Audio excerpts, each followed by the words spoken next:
Irreverent, entertaining, cool. You're listening to LA Talk Radio.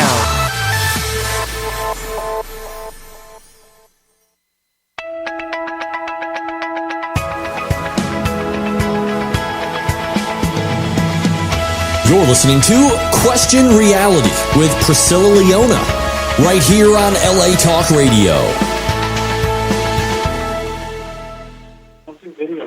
Hi, welcome to Question Reality. I'm your host, Priscilla Leona, and we are coming to you live from Los Angeles, California. If this is your first time tuning in, our show will help you to question your career reality. Now, this show is for you if you are considering a career in the entertainment industry. Our guests on the show are going to provide you with advice on how and what it takes to successfully pursue a career in the entertainment industry.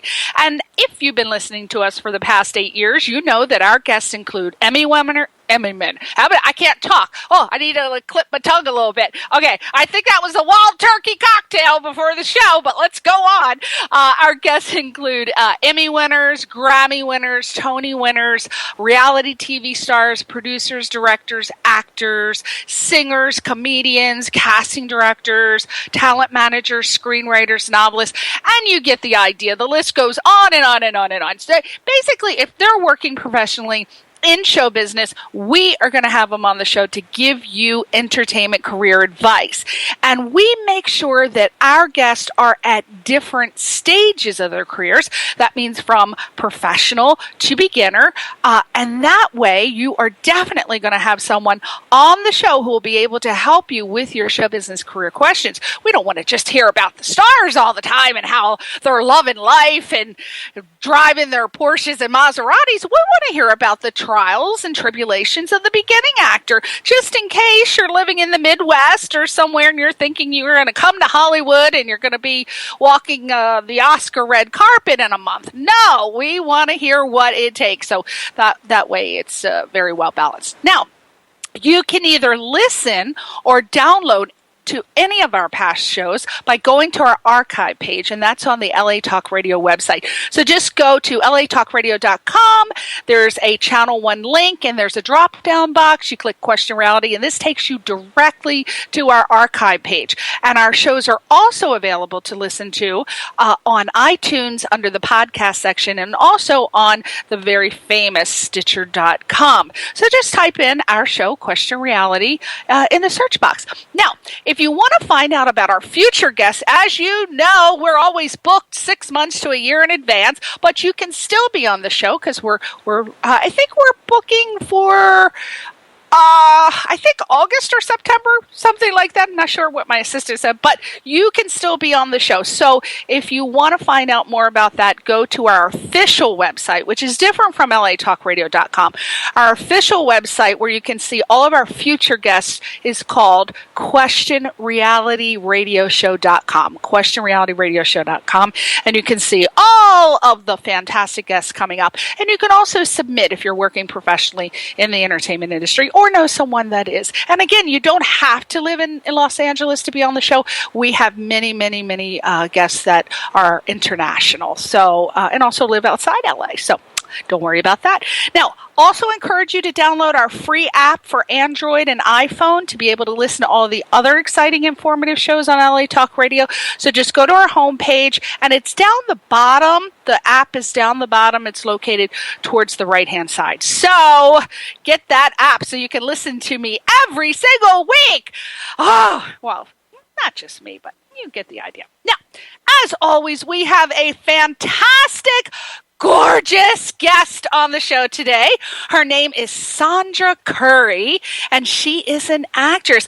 And I was so lucky. She's actually my very first guest, booked by Don Lasky. And Don Lasky is a very trusted digital PR, publicity, marketing, brand, and social media advisor to creatives and creative enterprises throughout the United States. He's a fantastic guy. He has really great clients. So if you're looking for representation, you might want to check him out. His website is laskeedigital.com. That's LASKE digital.com. And Sondra Currie is our very first guest. Let me tell you a little bit about her. Sondra started acting as a teenager and got her SAG card. Everybody has SAG card stories. How'd you get your SAG card? Usually when you're a beginning actor, you say, oh, what show did you get your SAG card on? Everybody wants to know that. A lot of interesting stories. And this is an interesting story. Sondra got her SAG card on the film Rio Lobo, starring John Wayne and directed by Howard Hawks. Now, that's pretty big. That's a pretty big stuff there. She has been very, very fortunate working professionally as an actress in over 150 television shows, movies of the week, and films. And that's a very hard thing to do in show business. Let me tell you right now. Everybody thinks they can just hop on the bus, hop on a train, or hop on somebody to come to LA and they're going to be a star and they're going to work continuously. It does not always work out like that. And Sondra is going to give us some tips at the end of the show for you guys. So hold on. Now, Sondra's mother, Marie Harmon, who played Conchita on Gunsmoke, big, again, huge show. And her sister, Sherry, I apologize, Currie are also actresses, and her husband, Alan J. Levy, is a director whom she met in an audition. Now, come on, you know me. That sounds like a story we're going to get the scoop on a little bit later. I definitely want to find out about that.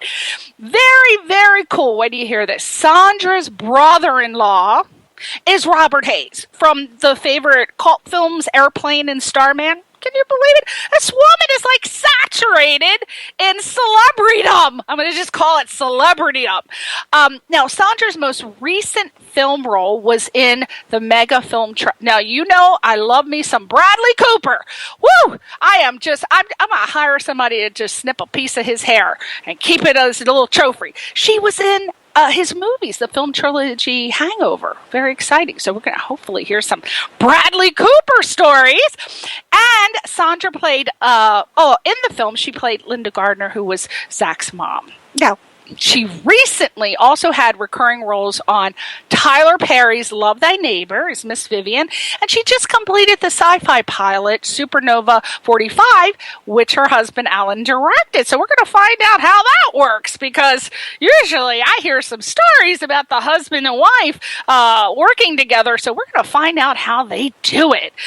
She also has some very hot projects coming up, Framed, The Method, in which she'll be working with her good friend Eileen Gruba. I did not know this, but as most of our loyal listeners know, we've been very fortunate to have Eileen Gruba on this show a couple of times. We love her. She's a superb actress, and we also more so really admire her as a role. She has a huge role as a champion, in my opinion, and she really fights hard to shed light on the plethora of multi-talented disabled performers that are currently available for roles in the entertainment industry. So again, if you're a filmmaker out there, please look into that. There's so many talented people. It's so exciting to announce that we can finally see Eileen Gruba as the character Alice Ann on the upcoming NBC television drama Game of Silence. I think it starts next week. So excited. I've got already DVR'd it. But check your local listing. I'm not sure of the exact date, but we announced her. We announced it on the show last year, and the wait is over. So can't wait to see that new drama. So it's going to be a total hit. The trailers were really good. So check it out on imdb.com to see if one of your favorite actors is on the show. So finally, very exciting, Sondra Currie is developing a project with her sister, Marie's book, The Narrow Road of Light. So there's so many exciting things we need to talk about. Let's just jump right into it and welcome Sondra Currie to Question Reality. Oh, thank you, Priscilla. I'm so thrilled to be on your show. How wonderful that you're doing this show and helping these people that would like to be in our industry gain some wisdom about it. That's so cool. I tell you, I love it. I really do. Because we have such a diverse and eclectic group of guests. I get so many emails all the time saying, "Oh, I didn't know that you actually had a guest on that was a script supervisor. I came to Hollywood. I thought I wanted to be an actress, but then I started finding out about be a script supervisor, but I've never met one, and I listen to your show, and that's totally what I want to do." So I love that I can have people like you who are in the front light, in the limelight, and behind the scenes people, which I really kind of secretly love having on. I love having behind the scenes people on, but I can't find them all the time. It's really hard to find production assistants because they're so busy working like 17 hours a day. They have a difficult time of it. They do. Now, if you love it, it doesn't matter, you know? That's right. That's right. I mean, I what is that saying? I mean, if you get paid for doing something you love, I think you're blessed. I don't know what the saying is. I have no retention for those cliches and sayings, but you know what I mean. You're very fortunate to be in an industry that you love. Now, we're going to start out, Sondra. Let's kind of go in chronological order because you have to me, I would imagine that you've had such an exciting life. Let's start out with your mom, Marie Harmon, who played Conchita on Gunsmoke.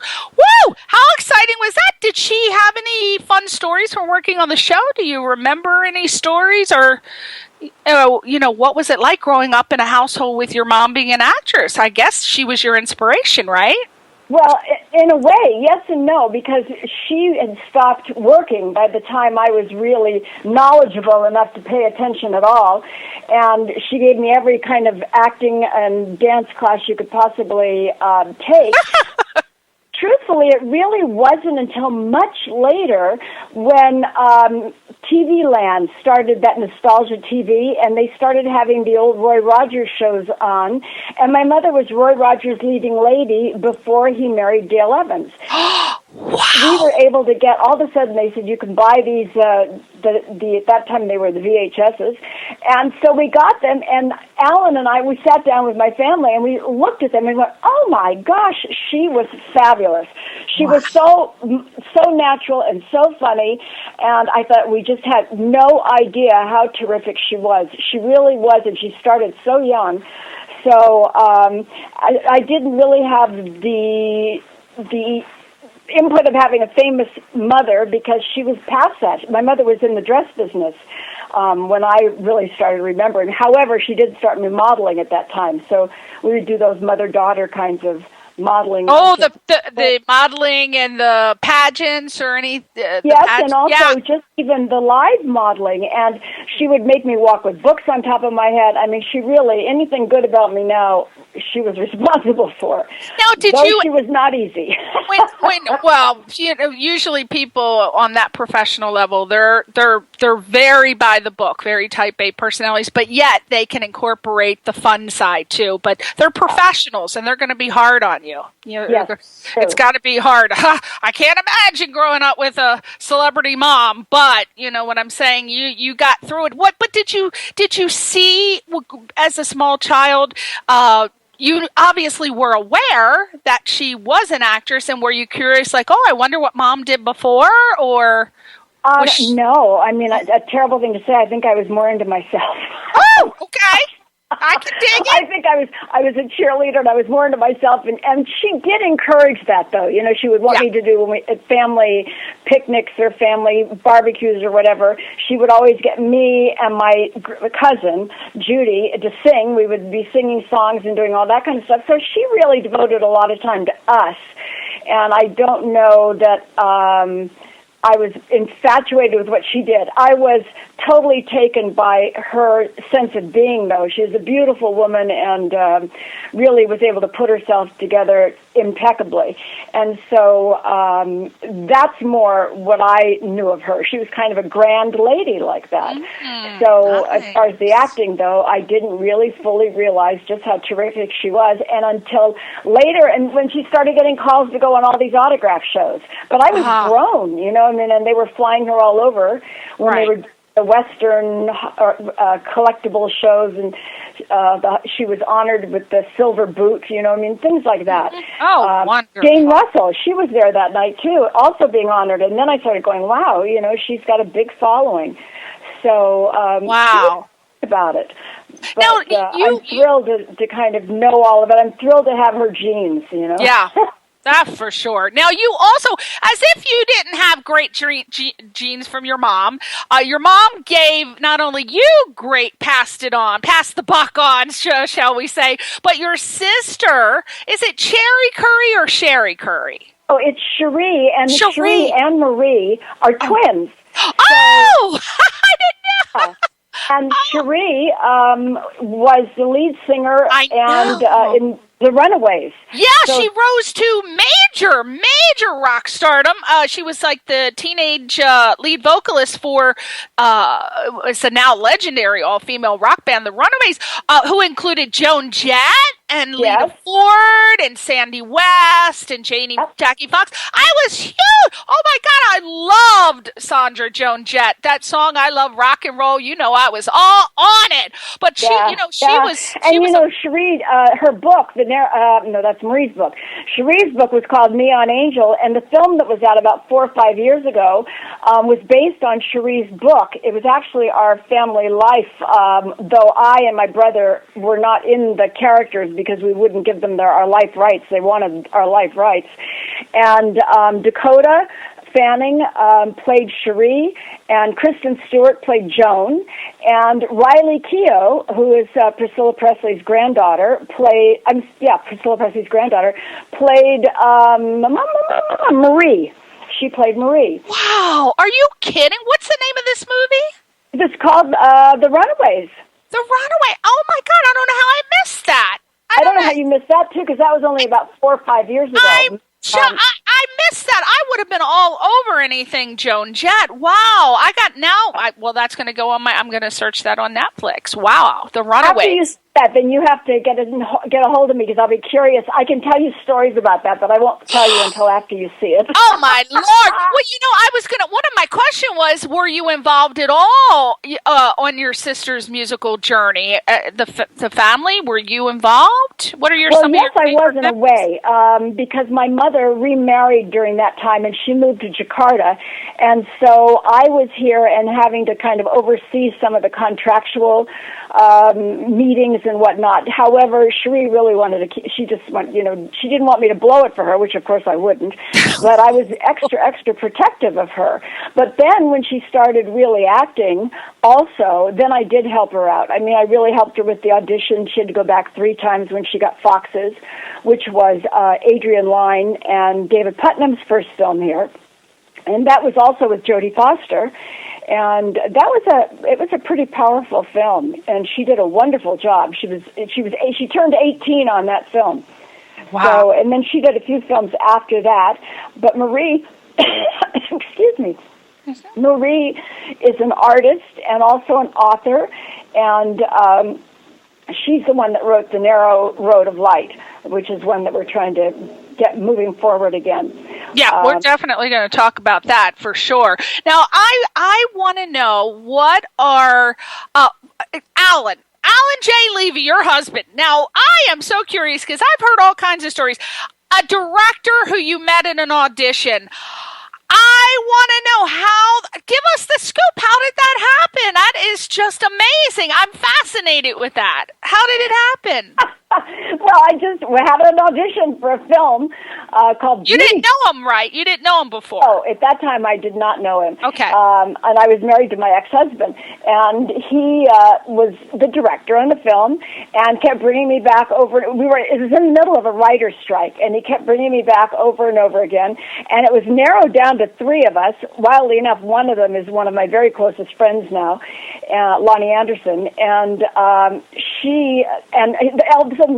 the strike was settled, so the film fell through.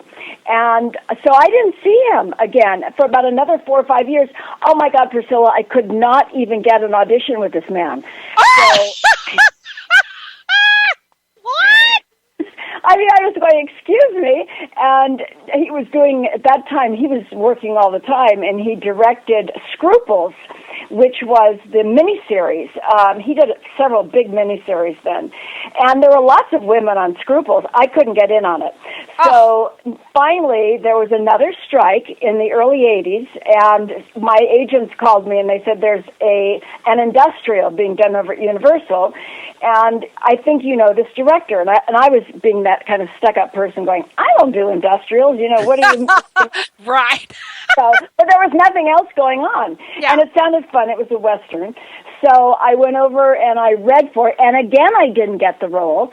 But he called my agents, and he said something like, she's a old friend, and so I'd like to explain it to her in person. And I'd like to call her and talk to her about it in person. And I thought, this guy is so presumptuous, I'm going to call him. So he sent me to call in like 15 minutes or something. I think I waited 45. And then I called him, and I said, very flippantly, don't worry about it. We'll just have lunch sometime. He said, I didn't get it because the guy they cast was too tall, and I'm small. Yeah. And so I said, don't worry about it. We'll have lunch sometime. And sure enough, when that finished, he called me up to have lunch. And that's what happened. We had lunch, and we really became good friends after that. We had similar interests in science of mind, actually. At that point, I was just studying religious science and science of mind. Mm-hmm. And so it kind of went on from there. We really became very good friends and worked together. We did Simon and Simon together first. And my ex-husband and I had split up. We were in the process of splitting up. And then after that, then we got together. And that's 30 years ago. 40 years ago! Oh, wow, that is very hard to keep a marriage 40 years in this business. So you two it's definitely actually 30 years. We just had we got married in 89, but we lived together for 6 years before that. So wow, that's amazing, Sondra. You know how to hold a man, girl. You know how to hold a man. We're both lucky there because we've worked together, oh my gosh, so many times since then. You just completed the sci-fi pilot Supernova at 45, which your husband directed. That's right. Okay, first of all, there's so many questions. Let me think. Okay, so what are some of the differences being directed by your husband, and I'm going to say your non-husband directors? What are some differences, Well, you know what? There's actually a big difference in a way because he doesn't let me get away with anything. If he knows me so well, he knows I'm lazy or something like that and not really going where I need to go. And also, the other thing which I love is that he's always careful to photograph light. So he gives you that William Shatner Star Trek track lighting. In a way. But when I got used to working with him, we worked so often together, and then for years we didn't work together, and it was a rude awakening that I wasn't everybody's prime. You weren't the Scarlett O'Hara of the bunch. That's right. I was spoiled, So I love working with him. He really, and now we know we have the same kind of language in a lot of ways. So, and he's at the Actors Studio also. He's in the director's unit there at the Actors Studio. Oh. So that's fun to have him on. Pardon me? With Eileen Gruba, too, right? You guys are Yes, Eileen's there and Carmen's there. There's a lot of wonderful people. Yeah, Carmen. We had Carmen Argenziano on the show, too, with Eileen. Oh, yeah, he's so oh, my God, he's so... I don't know if he's married, but he's so sexy. Man, he's got that... I'm not just talking physically sexy. He's got that suave kind of, I'm going to stand against the wall with a straw in my mouth and... Yeah, he definitely has an aura about him. He does. He I've worked with him a few times, and I love working with him, too. And he's, he definitely has that innately. It was so weird because my husband is now obsessed with Stargate. So he's been watching them, and he's like, I can't believe that we had him in the show. Because my husband's not in the entertainment business. He said, I can't believe we had him on the show, and he seems so down to earth, and so he's just a really cool guy. Now, let's talk about the sci-fi pilot Supernova 45. What's it about?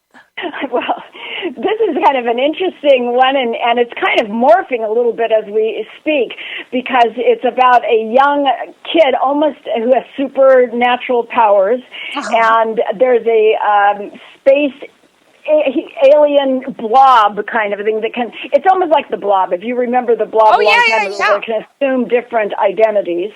And there's a renegade captain, and so I'm a general of one particular planet, and he's the captain of another planet, and I engage him into trying to find this kid with this secret, we're calling it a trope. So, but it's kind of like a blob thing, but it's pretty interesting, you know. The effects are really good, and it gets a little diabolical. And actually, they got Lonnie Anderson playing the mother of the young girl who's blue, and Lou Ferrigno also is attached to it, but he hasn't shot anything yet. So that's kind of fun. So it's kind of I met Lou Ferrigno at WonderCon last year. Oh, great! Yeah, he was there at the booth, you know, doing the pictures thing. Yeah, he's so fabulous. Yeah, it turns out we have a mutual friend in common, and I actually asked him to be on my radio show, which he said he would, and to get in contact with him, and I swear I have yet to do that. You just reminded me. I'm going to put that on my to-do list. Because he's a really good guy, and I'll tell you an easy way of kind of saying what our show's about. It's kind of a television version of. Oh, boy, it just went right out of my head. Bradley, you were talking about Bradley. Fiddle. The movie that was out last year where Bradley played the little, darling little, wasn't it a monkey? Galaxy of Terror. Oh. Little like that. So we have those aliens. What now? Let me ask. So this is a feature film. Are you going to target the Sci-Fi channel? This is TV. This is a television. Sci-Fi. Sci-Fi. Yeah. So you're going to target the Sci-Fi channel as your number one place to get it aired? Yes. Okay. There's a couple of really good producers on board, one that Alan had worked with at Universal years ago. So, it's a process, though, as you know. Yeah, let's talk about that. I don't know, without getting your personal business, this is more geared towards you giving advice to people, young filmmakers. I don't know how you guys funded it, but what are your feelings, you and Alan together, your feelings about the best way to get a film funded? Now, they've got all this new internet film funding campaigns, like Kickstarter, Indiegogo. I don't know if you went that route. I doubt it. But how do you feel about that? And what are some other ways you can go about getting it funding, your pilots? It's tricky, although it can be done. And now the avenues of getting something produced are so much varied, and you can do something for $5 million or you can do something for $500 million. You really can get them done if you're passionate enough about that. And there are still a lot of people out there. I did an independent, they shot it in Texas, and it was Texas money, a bunch of attorneys who got together, and it's kind of one person knows another person knows another person, and another friend of ours who's Alan's, he's working with on another project, he gets a lot of his money out of Texas. And there are just a whole lot of ways. It's not something so much anymore that you're going to just go, I'm going to make this film and make $1 zillion, because that still doesn't usually work. It's not easy to market a low-budget independent. But, the festival circuit is one way to get it out there, too. Now, I know that you and Alan are on the board of the California Independent Film Festival, and you've been jury members for the past 9 years. So for those, by the way, I'm a screener for the Burbank Film Festival, not the same thing, but I'm very familiar with, what goes on. For those people who don't know, what is the board of the California Independent Film Festival? Well, it's a group of 11 people who believed in this festival since the beginning of it. It's like any board, quite honestly, and we actually do, we're the jury as well. So generally they get so many submissions. Oh, my gosh. Subcategory.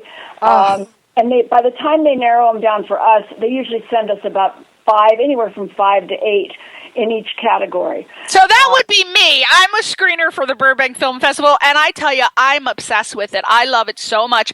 You know, I was told you don't have to watch, which I want to get your opinion on. I was told, you know, you don't have to watch the whole entire thing because, you know, I'm experienced to know, you know, within the first 5 minutes, just like when a casting director watches an actor's demo reel, you know, within the first 5 minutes whether or not it's going to go through. So, but I do want to say and ask your opinion because I know that I can't do that. I have to watch every single film that I screen all the way through. I just personally have that work ethic. I do not believe that, you know, people who take time to submit these things, I don't feel that I'm doing them justice by not watching every single one. That's just my thing. I don't condemn anyone who doesn't.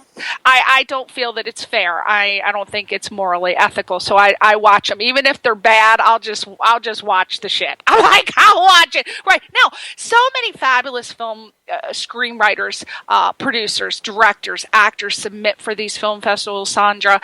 And I am so sad that there are never enough spots for them. And sometimes their wonderful projects just slip through the cracks. And I really wish there were a way for every one of the really great ones that are submitted to be seen.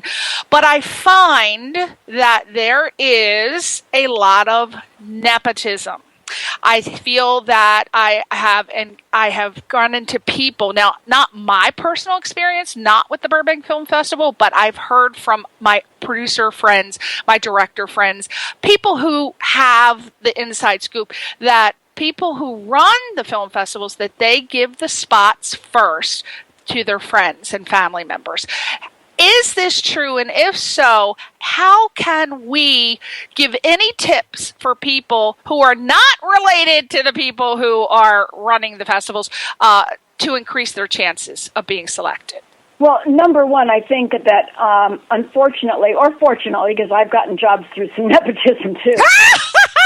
Okay. Nepotism has always existed in this business, and probably in a lot of other businesses too. Yeah. As far as the film circuit goes, though, maybe there's some maneuvering around. I do know that sometimes I've heard people say, okay, I'll give you this one if you will give me that one. And there's a trade in some of it. Or someone can really hustle to say, this is a friend of mine, I think he's fabulous, et cetera, et cetera. But when push comes to shove, if it's really an important festival, I don't think that the bottom line is going to allow that to really happen. I know even with ours, really, we've really hustled a couple of them and went, really? That didn't go, that's going to win over this, you know, that kind of a thing. And then there's been some maneuvering around again. And, you know, you really have to kind of stay on top of it and surround yourself with people that you trust. The other festival, the sister festival to the California Indie Fest, is Sapporo. So Alan and I were flown to Japan, and we judged the very first one. They're in their 10th year now, and that was really quite thrilling and a whole other deal because it was all, of course, shorts again, but I was the only woman on the panel, and there were 8 other judges, one from France, one from Argentina, one from, of course, the Japanese. They had a couple of Japanese judges, and that was really one where we fought it out. I mean, we kind of duked it out until the middle of the night, trying to come up with a winner. Right. So it was pretty straightforward. I guess that's what I'm saying. It's kind of tough because I know that I have personally screened some fabulous, especially foreign films. Just, I mean, the CGI.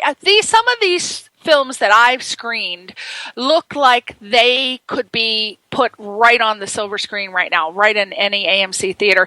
And unfortunately, sometimes they don't make it through. Sometimes they do. So I just wonder what happens to the people who slip through the cracks, because there are certain rules for those of you who don't know. There are certain rules as to how many times you can submit it to the film festival. I think different. Am I right, Sondra? Do different film festivals have I don't know different about rules? Because I have seen films for even the California Indie Fest, and I'm thinking, Jiminy Christmas, this was done like 2 or 3 years ago. I remember it being on the back burners or something, and it'll finally make its way forward, and it'll screen. So I don't think there's an actual... because I know one film festival, they wouldn't accept a film because it had been made like 3 years ago. It had already been on Vimeo and YouTube, and it had already been screened so many places, so they wouldn't take it. And then another festival said, you know what, I don't care, I'm going to take it. And it was a huge success at the film festival. So I don't know if the rules are consistent across the board. So I guess my advice, and you let me know if that's okay to say, but I would say to just keep submitting it over and over to the same ones if you can afford it, because God knows how expensive it is to submit it. Well, very important now that I'm talking about that, and Sondra will probably agree, please, when you're doing a film, allow for there to be a marketing budget in post-production and a distribution budget. People don't realize this, because I own my own production company. I produce short films. Lord knows I cannot do a feature. I cannot commit the time. I would go crazy. But with short films, a lot of people don't factor in, say you go to a film festival and say somebody wants to pick it up and be distributed. You have got to have money for that to be distributed. A lot of people don't factor that into their budget. So please look into that, because the distribution company will require funds for that. So not to go into details with that, but you know what I'm saying, Sondra? Any advice on that? You're right. As a matter of fact, Priscilla, frequently, well, I shouldn't say frequently, well, often you'll see someone, they'll do their whole ad campaign before they even shoot. Yeah. They do the one sheet, they do they try to get as many, the artwork, something that's really provocative. Yeah, they're worried about the posters, and it hasn't even been in pre-production yet, right? Absolutely. And so then they'll go to the AFM or one of those film markets, and they try to hustle it based on that, and hopefully get the distribution set and raise some money that way. So, yeah, I mean, that's really important. What you're saying is absolutely valid and very, very important. Yeah, they try to take the shortcut. They're like, well, why not? If they see this, they're going to be all excited.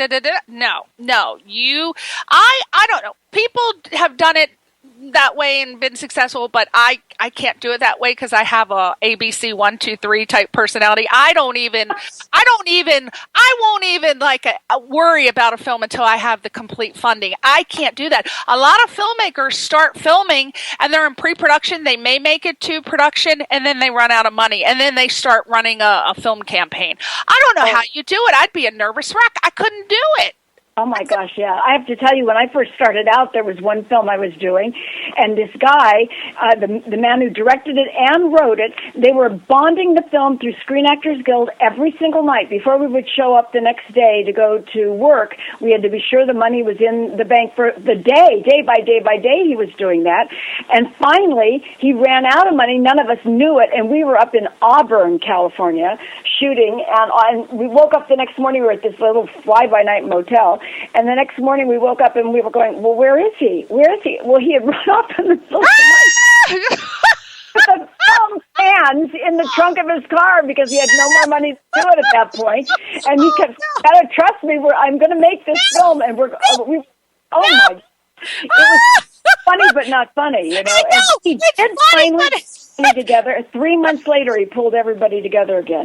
Oh, my gosh! It's funny, but it's not funny, but in retrospect, it's a funny story. But that happens all the time. And and another thing, Sondra, I'd love you to chime in on this. What I am seeing now, and I bet you this, I don't know if this happened, back in the day, but I find that, and it is a big pet peeve of mine, actors who are not, say, being called in for auditions or they're not booking work as much as they want, they have come up with the idea, well, I'm going to go on to Indiegogo or Kickstarter. I'm going to write my own short film or my own film, and I'm going to go on to Kickstarter. I'm going to raise the funds. They raise the funds if they're lucky. Then they shoot the project. Then they use it as their own personal demo reel. Sometimes they don't even submit it to one festival, or they'll submit it to a couple, and if it's not picked, then oh well, and they move on to another project. Not even caring about all the people that worked on that for free, the cast and the crew who worked on it for free. No, but they got their footage for their demo reel. That is a big thing happening, Sondra. Have you heard about that? No, I haven't heard about that. Actors are using Kickstarter and Indiegogo and these film campaigning websites to get the money. They make the film, and then they may or may not even do anything with it. They just drop it because they've already got the footage for their demo reel, and then they move on to another project. And it's huge now. Oh my gosh. So and I'm a big donator. I donate to a lot of films, right? So, but what I do is make sure, people, before you think of donating, first of all, you're not going to get your money back. Secondly, before you donate, you got to research these people that are actually running these campaigns on Indiegogo and Kickstarter. Go to imdb.com and look up their credits. Look them up and do research and see if they have a good track record. Because I'm telling you, a lot of them out here are just doing it to get their demo reel. I work a lot as a producer for a woman named Linda Palmer. And this woman she's wonderful. This woman will beat the hell out of her film. She submits it to every film festival. She hired a publicity company. I mean, she really, really works so hard to get every single one of her films out there. And we just did a short called Our Father with Michael Gross. Remember him from Family Ties? Michael Gross. We've won 22, if not more by now, 22 best film. We were even, now I don't know what the exact name of it is, but we were actually nominated to be nominated for the shorts on the Oscar list last year. Wow. I don't know how she did that, but the point is that this woman really works. So make sure that before you donate, that you check these people out, or else you're just going to give your hard-earned money to somebody that you're basically paying for their demo reel. So there you go. Now let's talk. I heard about recently, though, are all of these workshops that people are. The business is so very, very different than it was when I started out, and it's very impersonal now with the internet. Yeah. And I mean, agents will get 3,000 submissions for one role, and so people are scurrying around trying to figure out how to be noticed. So they've started these workshops, these so-called workshops, to meet casting people, and they're really rampant in Los Angeles now. And I just read a whole long story that Billy DeMotta, who also is a casting person, had in The Hollywood Reporter this week on how prevalent that is. And it seems to be common, and nobody is doing anything about it. People are just trying to get in any way they can. It's no longer like it was when I started out, where my manager or my agent could take me in to meet a producer. They don't have time for that anymore. Nope. People are trying to really come up with something unique to get noticed. Oh yeah, and it's a plus and it's a minus. I'm torn on that. I really am, because on the one hand, if you're an actor, I'm not talking about bad actors, I'm talking if you're a great actor and you just haven't been discovered yet, because there are a lot of people who are great actors and they just haven't been discovered, like with writers, anyone, right? So I say, these workshops, they should have an audition process. They really should. They'll take the money of just about anyone. Not every workshop, but a lot of them are really scammy. But I think that if you're a really great actor and you haven't been noticed yet, and you say, oh, well, if you're a great actor, you would be, but it's not always the case. I go to plays all the time, and I see phenomenal actors that have just not been discovered yet. So I always tell people, go to as many workshops as possible, because if you're a great actor and it's a really great casting director, you're going to be noticed, and it is an avenue that has worked for many people. So if you can afford it, allot the money in your toolbox to be able to go to these casting workshops. But make sure, again, you check out. To be sure who you're going to. Yeah, exactly. That's what I'm saying. Check out and make sure that you see the list of people and look at their credits on IMDb and make sure they're totally legit, because a lot of them, they're doing these projects that are, maybe not. They have something out here which I don't really like to refer to, but they have what's called A, B, and C list people. Oh, yes.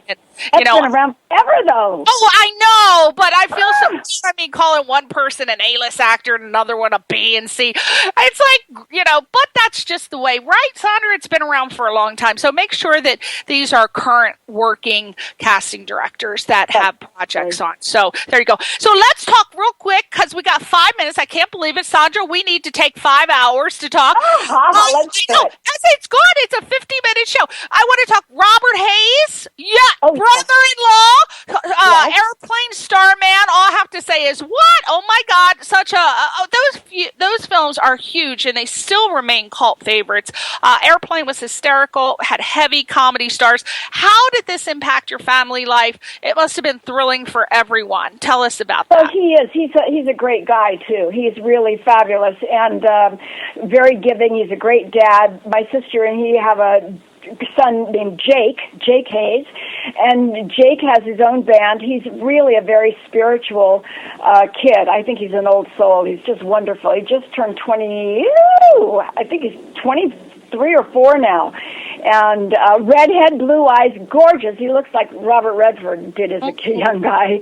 So, and Bob he's a great father. He's just an overall terrific human being. And my other brother-in-law, who's my sister Marie's the father of her children, is Steve Lukather. And Steve was the lead singer and guitarist for a group called Toto. Yeah! Rosanna and Hold the Line. And now he's part of Ringo and his all-star band. Oh, fantastic. Wow. You are just surrounded. Ever Africa? Yeah. Oh, I know. That was one of my favorite songs. I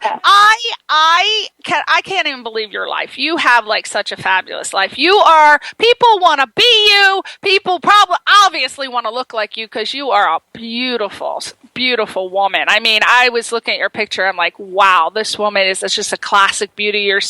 You have like these graceful Renaissance looks. I mean, you're right up there with Carol Lombard and Mae West.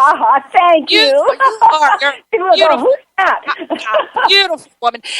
Real quick, Hangover. You were in your most recent role, I guess, film. I don't know if this is updated, but you were in Hangover. So God, who doesn't love Bradley Cooper? So I want to know, what was it like playing opposite Bradley Cooper? You got to hold on to your seatbelt there, because he's actually a fabulous, fabulous, fabulous guy, a very conscientious actor. He's also part of the Actors Studio. Bradley came through PACE. So he graduated through PACE and then is a member of the Actors Studio, and he works very diligently, and he's just an overall good guy. Everybody on all of the Hangovers is great, including the director, Todd Phillips. It really was a family. I wish they would do 4, But Bradley is, from the beginning, he's just been great, and he's never changed. I've seen him at a couple of different screenings of films, and, he remembers everybody, and he's just a kind person. He seems like it. I don't think you'll ever hear anything bad about him. I loved him. I just got to watch American Sniper. Fantastic. We love Bradley Cooper. Okay, real quick, because we only got 2 minutes. I want to get in. You were on Tyler Perry. Oh, my God, I love Tyler Perry. He's a comic genius. I'm obsessed with all the Medea movies. What was it like working with Tyler Perry? One thing I want to mention, though, is that Cher, the charity I'm part of, the big Boomtown show is coming up on May 21st. Okay. So I just wanted to slide that in there. Let's talk about that. The Share is it stands for Sharing Happily and Reaping Endlessly. It's which is a women in entertainment charity, right? And what I love is that they raise funds, as we were talking about Eileen Gruba earlier. They raise funds for developmentally disabled, abused, neglected children, children with age, support with medical research, and just all forms of developmental disability. So again, I want to put it out there that we need to be more aware and shed light on people with disabilities, because they really are an integral part of our society and very talented performers. But that's a whole nother show. My goodness. Now, the fundraiser. It's Boomtown. It's called Boomtown, right? And the website Beverly Hilton. right? Yeah, and the website, is share4children.org. www.shareforchildren.org, and all the information is up there. Okay. You got some projects coming up, Frame, The Method, again, working with Eileen Gruba. All of these we can find out about on your website, sondracurrie.com, right? SONDRACURRIE.com. You're right? a sweetheart. Yes, that's right. Yes, that's and right. I want you have to come back on the show so we can promote these, because we actually have to talk about them. We don't even have time to talk about them. We got to talk about them.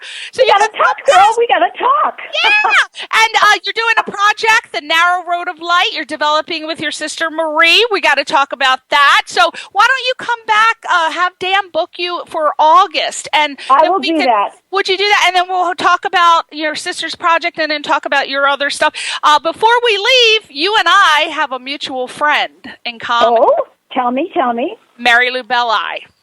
Oh, for heaven's sakes, I love Mary Lou. She's a great friend. Oh, love her. I met her actually she was doing one of the casting workshops at Signature Studios back in 2003 or 4. And my gosh. And I met her and we've been friends ever since. She talked me into taking her ongoing sitcom career classes at Scott Sedita's studio.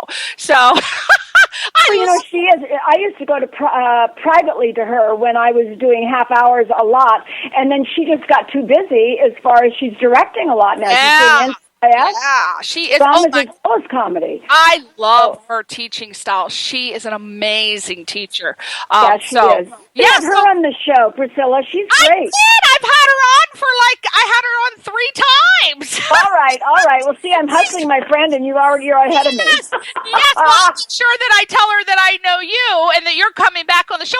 Maybe we can have the two of you on together. Oh, that would be fun. I love her. God. We've actually done seminars together. Oh, so, good. and she's actually part of the California Indie Fest, too. We brought her in. We got that connection going, and she's got us connected in other ways. So, well, I'm going to call her and ask her if she wants to come on the show with you in August or September, whenever you're available. Is that all right? Hon, I would love that. I would love to hear more about you, too. I'm going to look... Well, Sondra, can you believe it's over? It's time to go. I'm so sad, but thank you so much. And thank your engineer, too. Is it Mike? It's Mike. He's new. He just started. This is the first time he's ever done a show for me. So he sounds... Oh, well, thank you. And have a great rest of the night, and I'll talk to you soon. Thank you, darling, and say goodbye to your fans. Oh, goodbye, all of you people who make my life richer. I can't thank you enough. Thanks so much. Thank you so much, everybody, for tuning in. We're going to have Sandra back in August, and we'll see you next week on Question Reality. Bye! Bye! Love you!